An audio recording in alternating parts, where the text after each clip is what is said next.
Mark Thompson, and I'm so delighted to have this next opportunity to share with you a person, an enormous talent from Bayer, who is leading a new function there. And she's going to tell us a little bit, aren't you, about your incredible promotion. And thank you for being here. The Chief Executive Alliance really loves to celebrate people like yourself who are evolving and innovating in your functions, as well as contributing to the leadership of an organization. So welcome, and tell us a little bit about this great development in your career. So thank you very much, Mark, for having me here. It's a pleasure to be talking to you today. So as I also feel very blessed and very honored with all the opportunities, coming back from where I was born in Brazil. So I have the privilege to be now leading 3 combined functions: the category functions, the digital function, and the technology function for Bayer Consumer Health.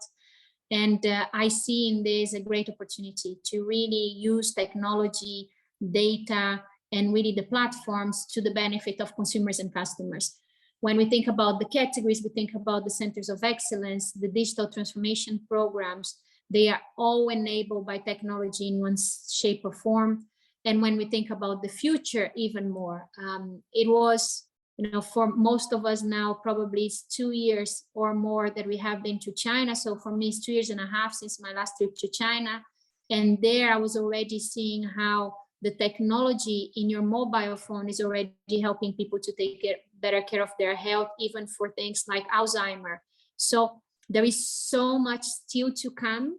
And if there is a silver lining in COVID, is that we are now looking at technology as an enabler even further for something that was always very personal, like health. It's hard to imagine how we could have come through the pandemic without the technology that you're talking about, and the leadership that you've shown, and the risks, in a sense, that you took to really bring us all together and unify us through digital rather than separate us, bring us together in real time as we have. And I'm thinking about the process that the organization went through, and you to combine these functions, recognizing the synergies in the true sense of the term. This has been after a career where you've had functional responsibility. Tell us a little bit about the journey getting into this role, and maybe a little bit about what you wish you knew when you started out in this adventure that you know today.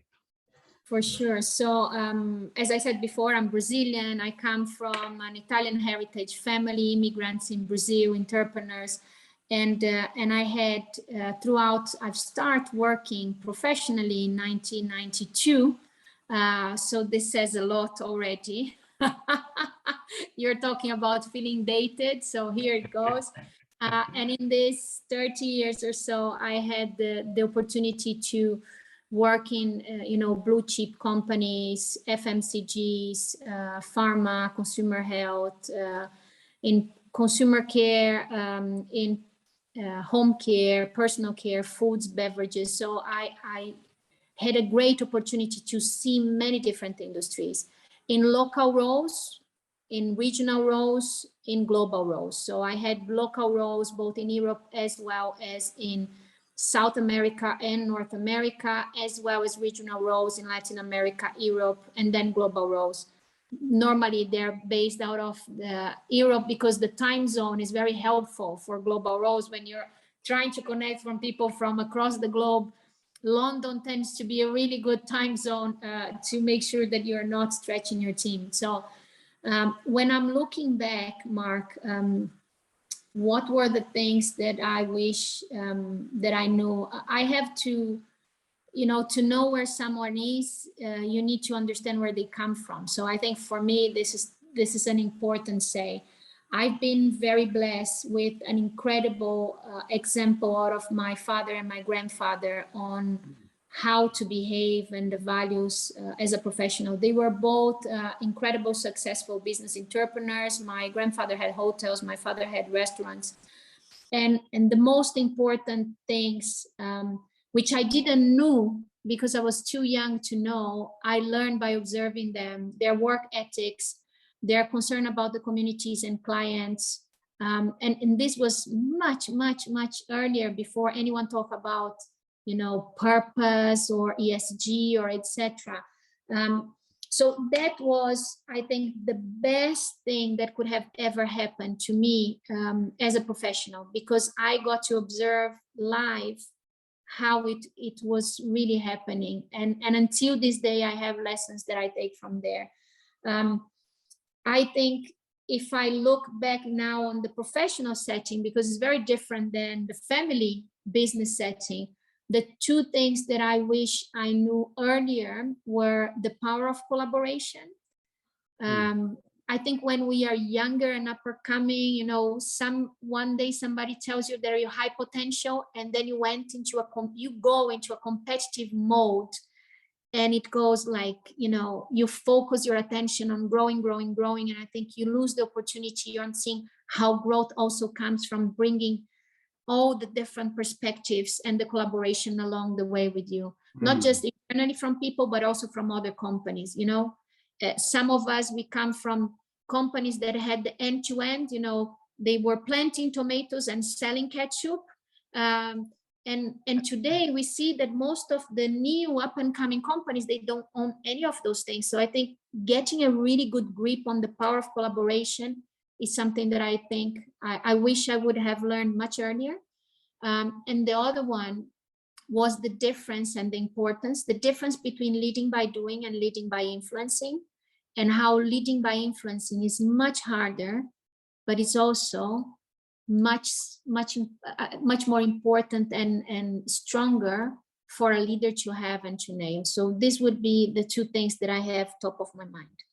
Well, I love these two distinctions that you're making. This latter one is a big leap that I hear from C-suite and chief executives all the time. This idea that I've spent my whole career becoming an expert in what I do, and maybe even becoming more vertical in terms of that expertise, whether it's technology or being a chief financial officer or a digital officer.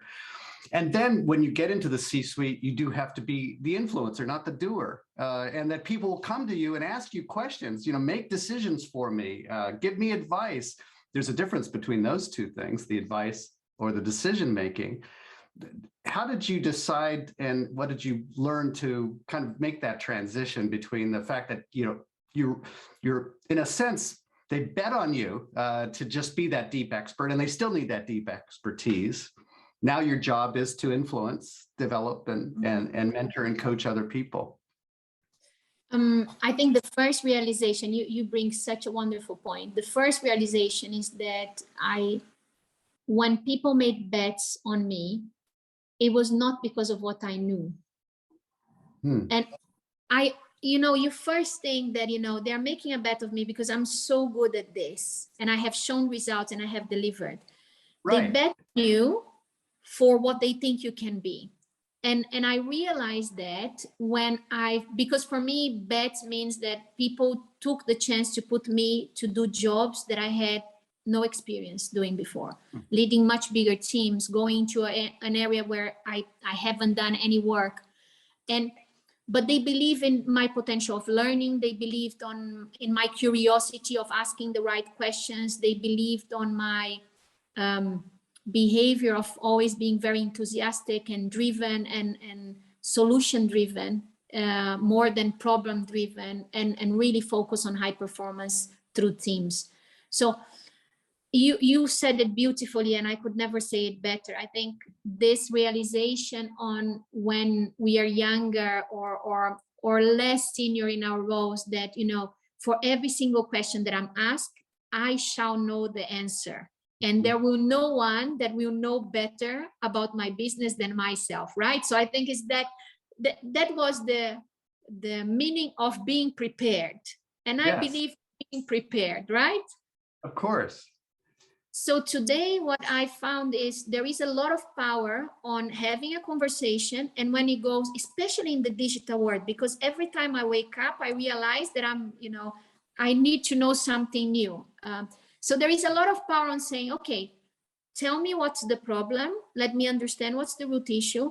I might not have the solution for you, but I know the people who will have the solution for you. So I surround myself with really smart and great people, not just in my team, but as well as the larger group, and I mean strategic suppliers.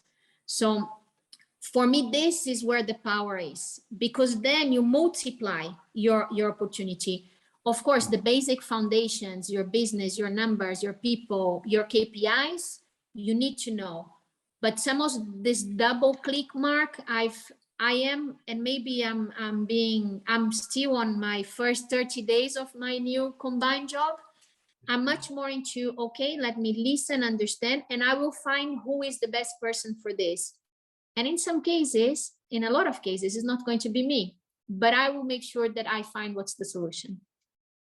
That's brilliant. And I think I could see instantly the way you're showing up for the solving of the problem as opposed to the ownership of a function. That is an important distinction today when we're collaborating with others, because it's across an organization. And as you described, I thought that was wonderful. It's the whole ecosystem. It's the vendors, it's the co-conspirators, it's the partnerships that you're forming with others. Backing up from a moment, I'm thinking of you as a little girl in Brazil and thinking about you observing these role models in your life and how they played a part in you building confidence that you could be taken seriously and that you could contribute to making a difference. Can you remember a time from earlier in your life? Obviously, you wouldn't have been able to visualize today.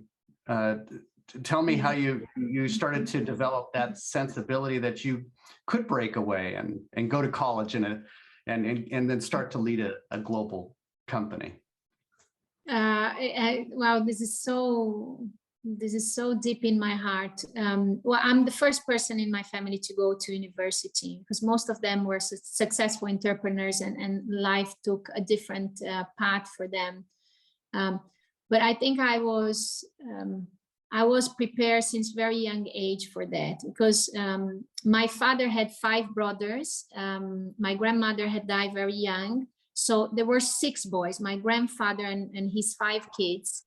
And all my cousins were boys except me. So I was raised to be challenged. Either I stand up for myself or I'm going to be eaten alive by all these boys, playing football on the streets. And right. So, but it's incredible, and this goes back to a comment you made before about the people that invest in you, coaches, sponsor, mentoring.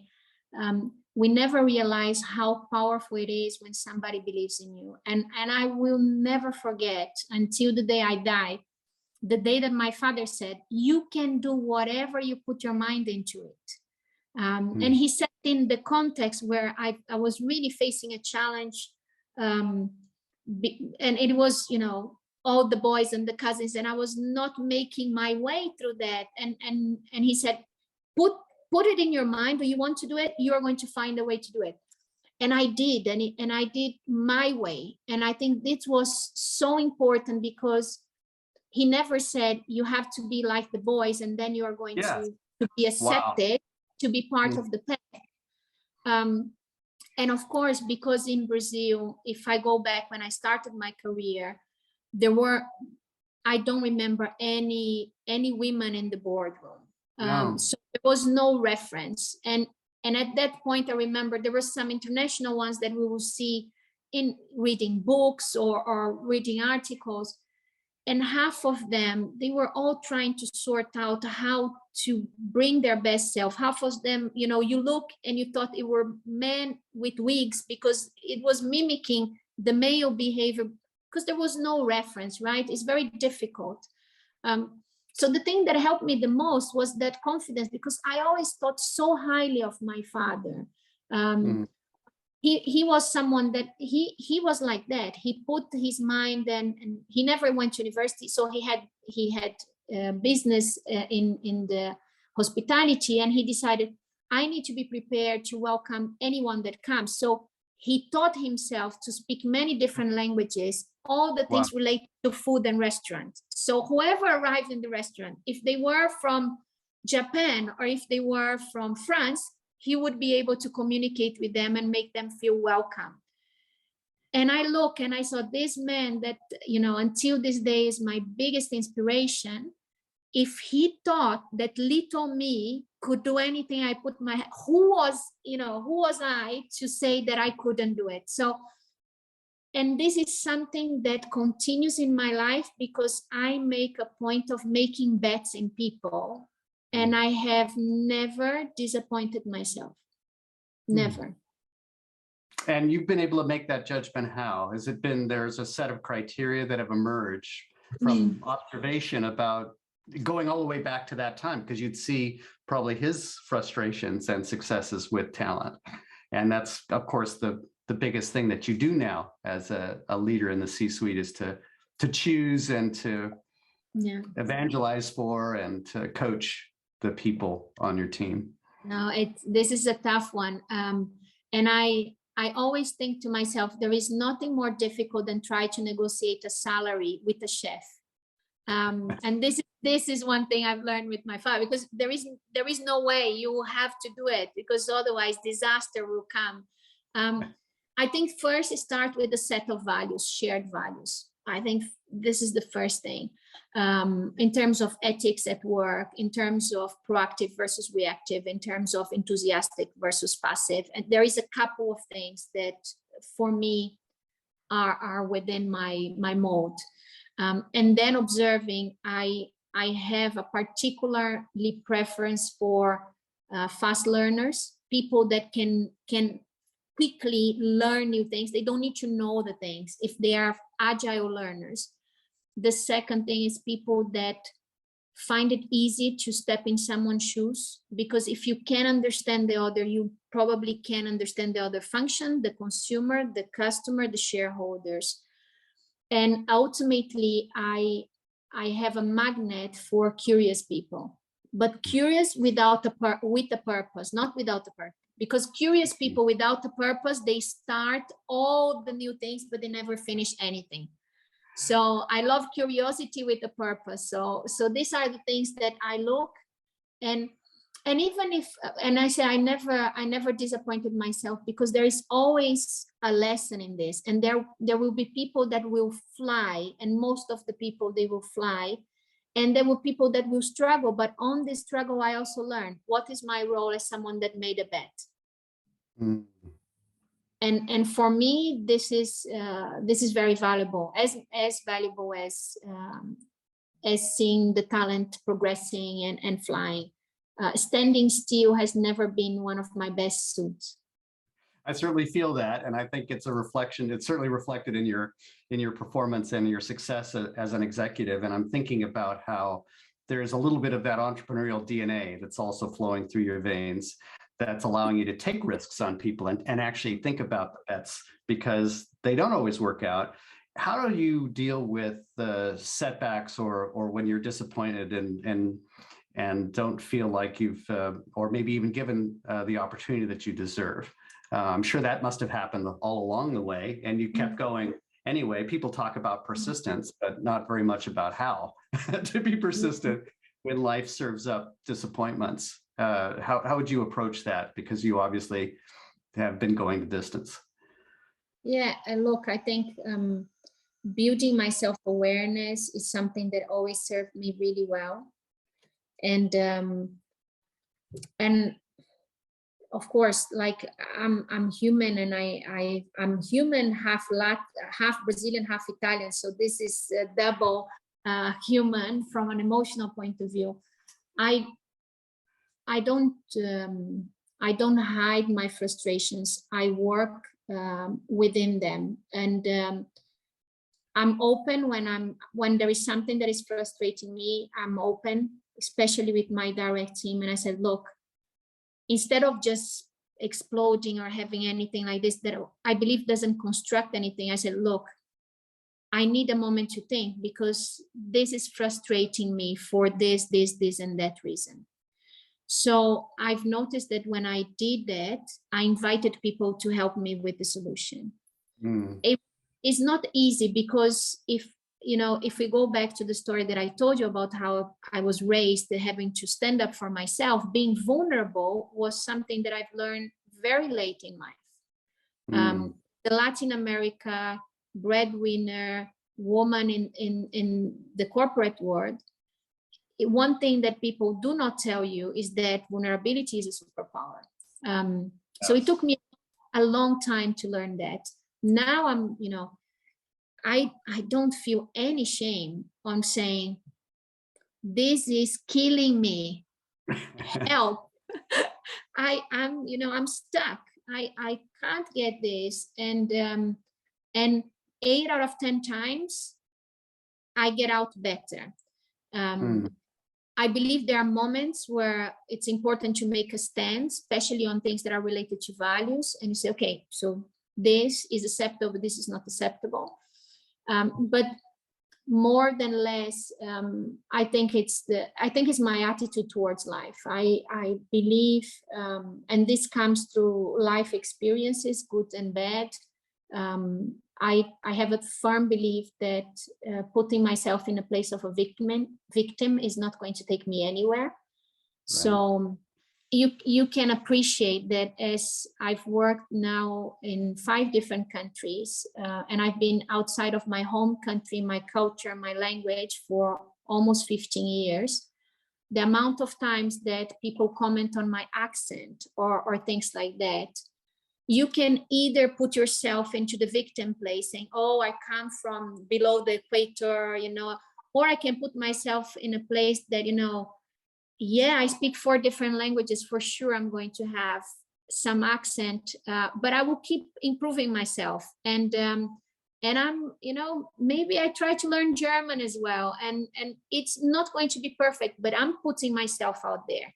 And this helps me to engage with people. This helps me to settle with the cultures. But I think it's a choice. I think it's really a choice. And I think the last thing I would say to you, Mark, is, again, I'm talking a lot about things that I feel blessed, and I feel a lot of gratitude. I have a wonderful husband and son that really ground me. And I believe that in this corporate world that we live, it's very easy to allow things to creep in, to make your ego bigger than your house. And I think this is when you think that, you can vomit your frustrations in other people, and anyone has to take that. So, when I come home, I'm mom, I'm wife, and these are really tough talks, and I'm sure I have a lot to improve in both of them. So I feel very humble. And then, you look back and you see people as human beings. But these are some of the things that I have. And as everyone else, the mantra that I have in my head is transform frustration into inspiration, transform frustration into inspiration. Not always it works, but it's in the mind.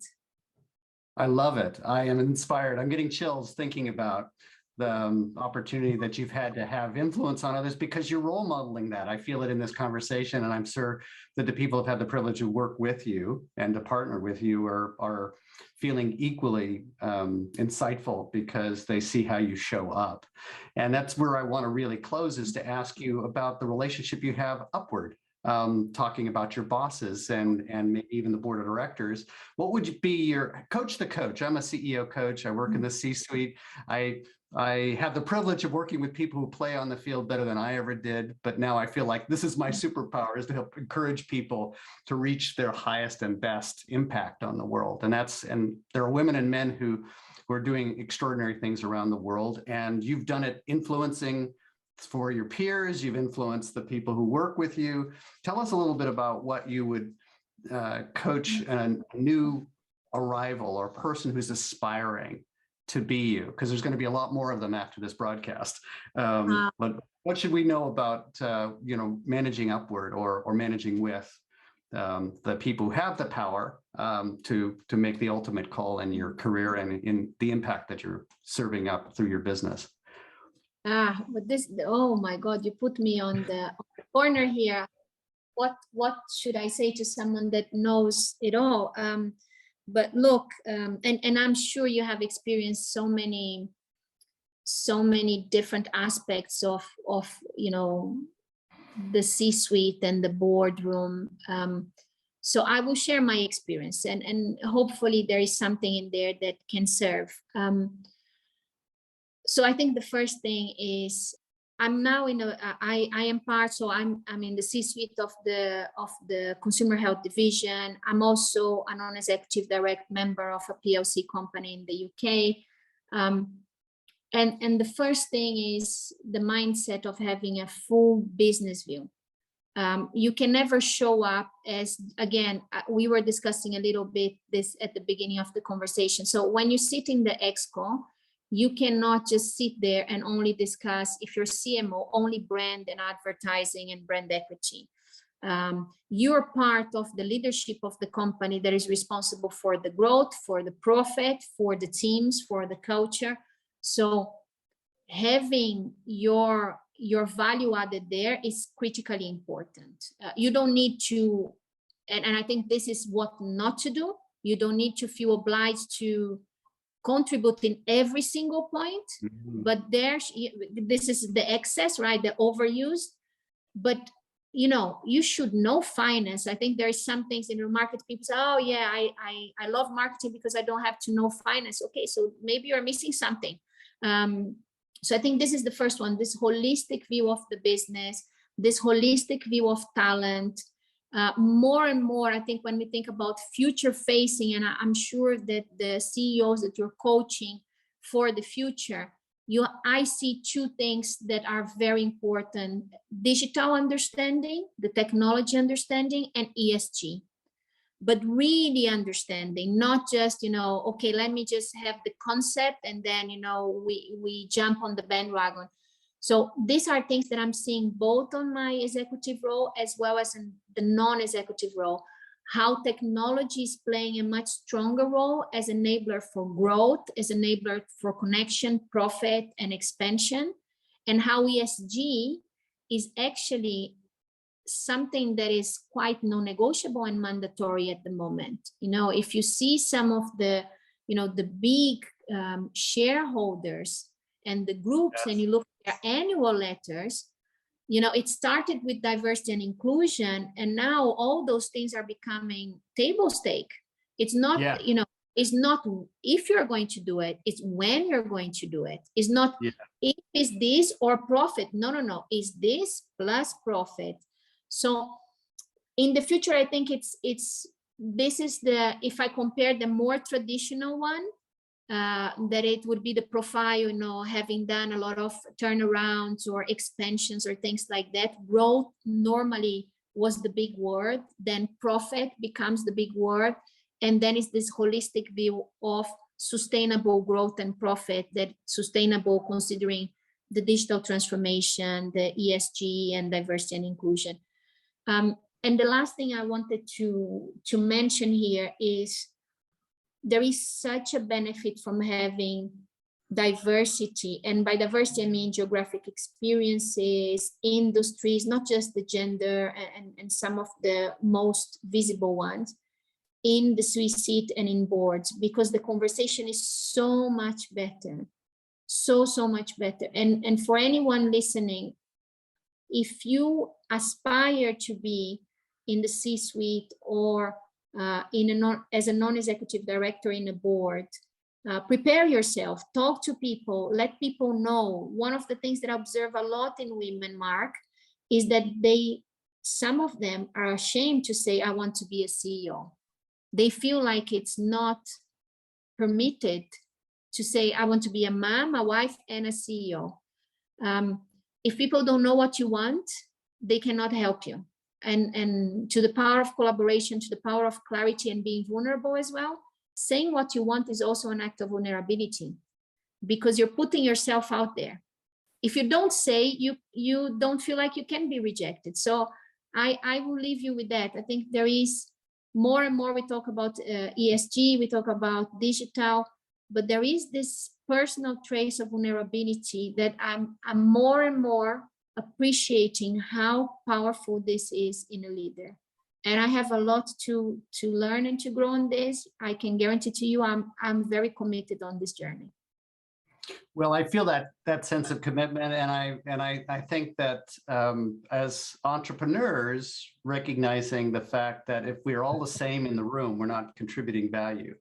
and that the more different we are in the room, the more points of view and in a sense, the greater competitive advantage we have, because we're able to embrace principles and ideas that maybe the next competitor on the block doesn't have. This is a strategic asset, and it also creates this sense of vulnerability in the room to say, my goodness, I hadn't thought about it and seen it that way. And that's something that you're inspiring in the people that you work with every day. And I can see now why it is that when you think about the board and the executive committee, the fact that you're willing to embrace everyone else's function, that's the first, you started out the conversation with, we have to start with where people are coming from. And so you sit at that table and you're saying, I'm not better than marketing. I'm not disassociated with the general counsel or the CFO. We're a team, and I'm going to bring my best, and I'm going to learn from all of you. And you call it vulnerability. I see it as real confidence, because being transparent in that way, I think, is what is the new definition of ESG and of authentic leadership. So thank you so much for this conversation. I look forward to being able to have the opportunity to continue to learn from you and to invite you to other sessions that we're holding, and hope to meet you on the same continent at this point in the near future as well. So thanks for being with us. Thank you very much for having me. And on the other way around, thank you for the wonderful questions that allow me to share a little bit of my experience. And I will continue to keep learning, and I appreciate all the opportunities to do that. And this was another one. Thank you very much. Thank you. Appreciate it.